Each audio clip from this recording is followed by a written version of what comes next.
I'm Kyle Hackley, attorney and author of Undercurrent, and the host of the AreYouAnnie podcast, where we explore Annie's journey through narcissistic abuse and beyond. And let me be clear, Annie just isn't one person.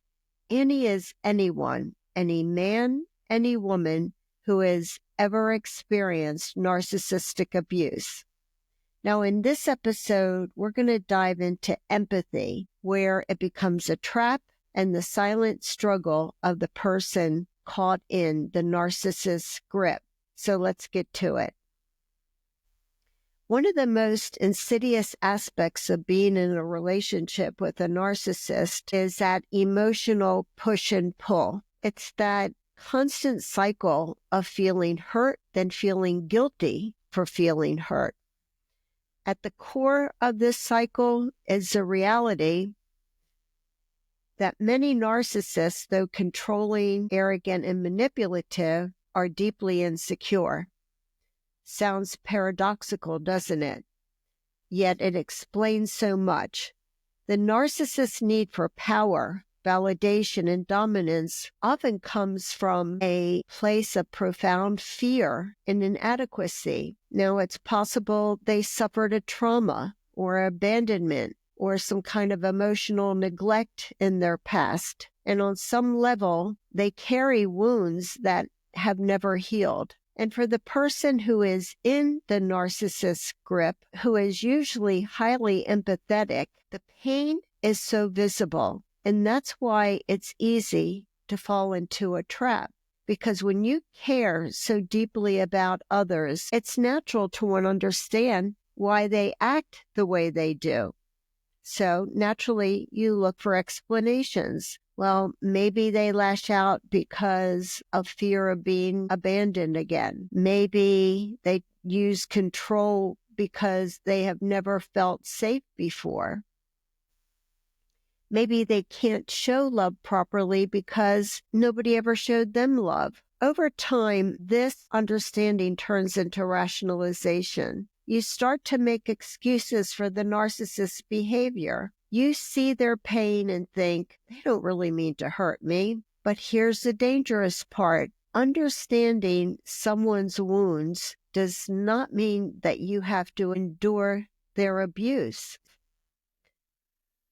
So you cannot silence yourself or dismiss your own feelings, because if you do, you risk taking on the narcissist's pain, and the more you do that, the more you start to believe that your own hurt, your own pain doesn't matter. You might find yourself saying, well, they had a horrible life, so I should be more patient with them. They've been through a lot worse than I've been through, so I really shouldn't complain so much about them. I should just be grateful and stop expecting more than I should from them. But this is where the real damage begins, because what you're doing, you're erasing yourself. You're minimizing your own suffering, convincing yourself that the narcissist's trauma matters more than the pain that you're suffering. And that is a lie. The truth is your pain matters too.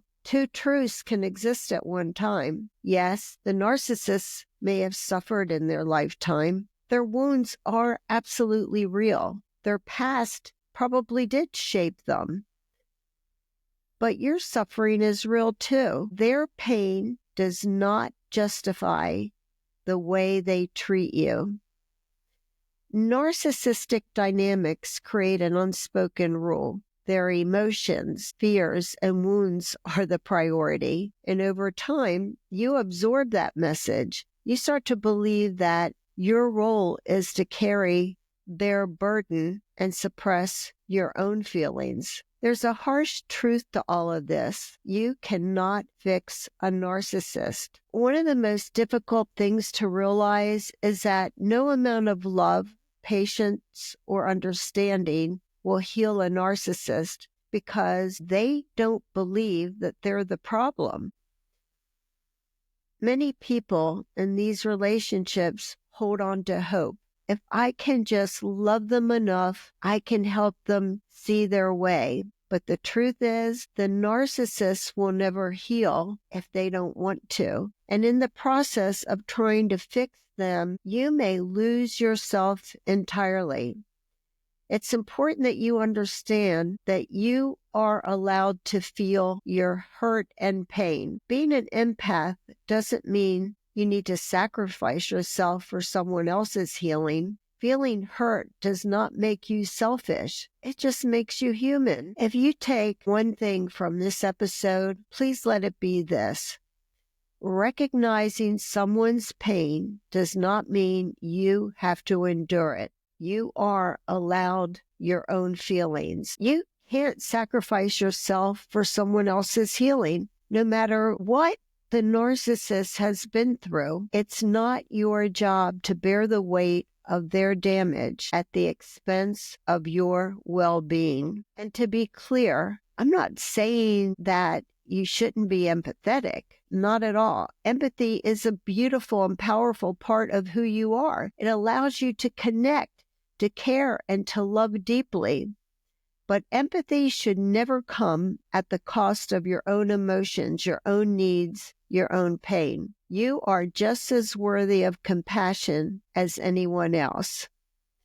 And that's where the real challenge comes in. It's a balancing act. How do you hold on to your empathy without losing yourself in someone else's pain? That's the question to sit with, because in order to heal, you need to understand that your feelings matter too.